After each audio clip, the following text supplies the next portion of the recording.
Nananatiling number 1 sa standings ang Quezon City Dragons sa Shark Billiards Association Season 2. Ang kanilang misyon, makuha ang kauna-unahang titulo sa torneo.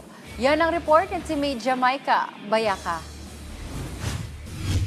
Matapos malaglag sa qualifying round noong Season 1 at magtapos ng walang pwesto, target ng Quezon City Dragons na makabawi at makuha ang kampyonato sa Sharks Billiard Association ngayong taon. Hawak ng Dragons ang 82 win-loss record at nangunguna sa standings ng 6 na koponan sa SBA. Ayon kay Rumiel Morta, hindi daw nagpapaapekto sa hamon ng pressure ang buong team.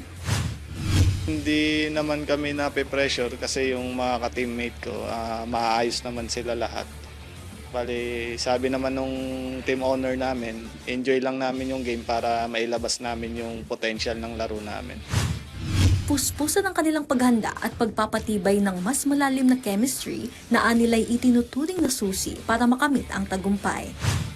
Binubuo namin yung chemistry ng team namin para mas lalong magkasundo-sundo sa bawat laro namin. Nagpo-focus kami sa practice, tsaka yung nag-uusap-usap kami team kung may i-advise sila sa bawat tira. Nag-share lang kami ng mga kaalaman namin para hindi kami mawala sa game habang naglalaro kami.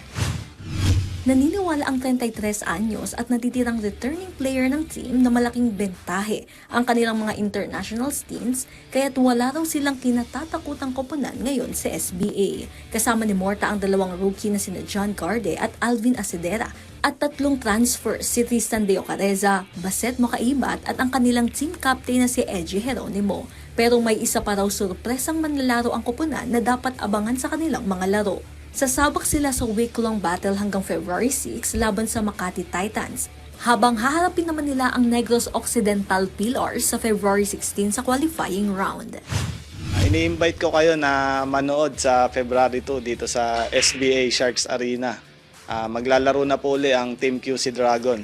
Abangan nyo po kami. Maraming salamat din po sa mga sumusuporta sa Team QC Dragon. Handa nang bumuga ng apoy ang QC Dragon sa kanilang tapatan ngayong Pebrero.